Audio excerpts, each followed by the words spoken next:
Attention avec ce ballon dévié derrière.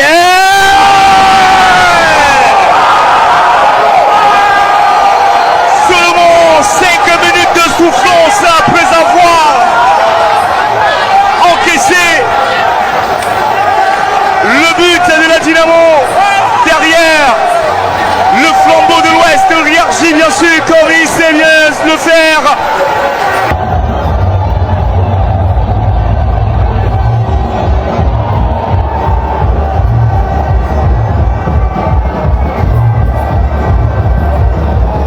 L'entraînement. On va envoyer derrière. Il vient de nettoyer l'étoile d'araignée dans les lucarnes de Cédric Mongo.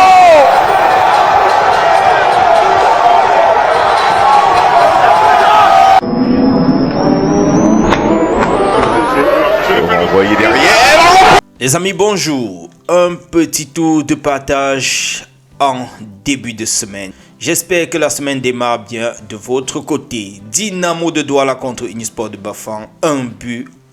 Je vous ai également présenté les 2 buts du top match de Unisport contre Dynamo hier. Je vous ai présenté les 2 buts de Unisport de Bafang qui, avec cette victoire, se trouve maintenant en tête de championnat ou bien occupe la tête du tableau avec 29 points comme ça après 13 journées. Voilà, il est juste suivi avec 25 points de Coton Sport de Garoua. Vous avez également vu quelques bienfaiteurs qui n'ont pas hésité de remettre quelques cadeaux, des ballons, des godasses comme ça là à ces joueurs de Unisport de Bafang. Question de les encourager d'aller de l'avant. Vous avez également vu là, d'entrée de jeu, la préparation de Francis Ngannou qui est en train de, voilà, je vais me répéter, qui est en train de se préparer pour son combat du mois de mai prochain, je crois, si je ne me trompe, le 16 mai prochain sur Netflix, contre le Brésilien Philippe Links.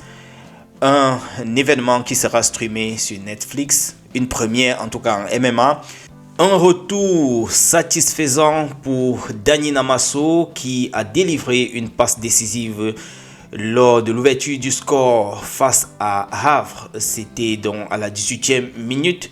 Malheureusement, ça n'a pas suffi pour pouvoir arracher les 3 points. Ils se sont séparés avec un score de 1 but partout, voilà, mais tout de même, Dani Namasso reste sur une forme de 3 buts et je pense bien 3 passes décisives pour cette saison-ci. Ce n'est pas mal, mais il pourra bien faire mieux. On va switcher un tout petit peu du côté des États-Unis avec Seattle Sounders qui ont arraché les 3 points face à Houston Dynamo. Noutolo et ses coéquipiers se sont bien imposés hier en déplacement du côté de Houston. On va switcher du côté de Vincent Aboubakar qui, après sa blessure, est revenu quand même et a trouvé le chemin des filets. Il a marqué le 3e but, le but de victoire à la 89e minute et cela leur a permis d'arracher les 3 points face à leur adversaire Soumkayit. J'espère que je prononce bien le nom de l'équipe. Voilà, hier c'était également au tour de Douala Nathan Douala d'être titulaire avec le Canon de Yaoundé. Ils ont également arraché la victoire 2-0 face à Victoria United. Je dois rappeler ici que c'est l'ancien club de Nathan Douala. Vous pouvez imaginer sur le plan psychologique ce que ça fait d'avoir Nathan Douala sur le stade, sur le terrain face à son ancienne équipe. Voilà les amis, j'ai voulu balayer rapidement d'entrée de jeu ces quelques actualités. Il y a cette scène un peu particulière que je voulais partager avec vous lors de la régionale du côté du sud-ouest. L'arbitre qui a sifflé la fin du match, mais de peur de représailles, le gars a ramassé le ballon. Vous avez vu en tout cas sur les images. Je ne sais pas ce qu'on va faire pour enlever ce genre de comportement dans nos différents championnats en Afrique.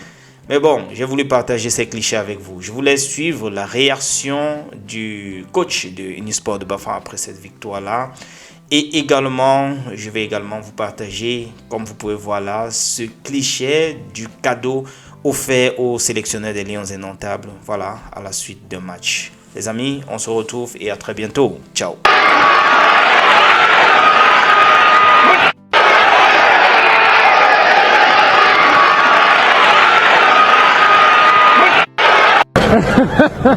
Allo.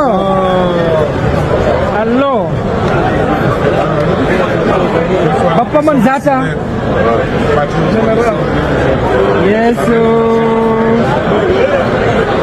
Donc c'est pour vous encourager dans le travail. De tout faire pour ne pas casser la dynamique qui est faite depuis quelques matchs, et puis ne pas être ridicule. Dans une dernière journée, surtout qu'on a mal commencé, il fallait aussi bien finir. Je crois que c'était un enjeu important, surtout qu'on jouait une très grosse équipe qui était 5e au classement et qui jouait chez elle. Il était important de tout faire pour ne pas être ridicule à cette rencontre-là. Je crois qu'on a fait un effort de, même si on n'était pas très bas en première mi-temps, on a su corriger la seconde partie. Ça nous a apporté un peu plus de profondeur vers l'avant. On dit bravo aux joueurs qui ont écouté et c'est passé. Alors, est-ce que ce match est le symbole de ce que nous avons vu durant cette première partie de la saison, la persévérance, l'abnégation et surtout être unis devant les buts? Oui, il faut faire unique devant les buts. Non, beaucoup de persévérance, beaucoup de résilience, même si vous voulez. Je pense qu'on a eu beaucoup de difficultés en début de saison, mais on a su trouver des possibilités pour s'équilibrer. Je crois que ça a été quelque chose de bien. Je tire un coup de chapeau aux dirigeants qui sont rapidement remobilisés, aux supporters qui nous ont grandement soutenus. Et je dis surtout bravo aux joueurs qui, malgré les difficultés, n'avaient pas lâché, s'en tenaient contre rien. Aujourd'hui, ça peut être bénéfique pour eux.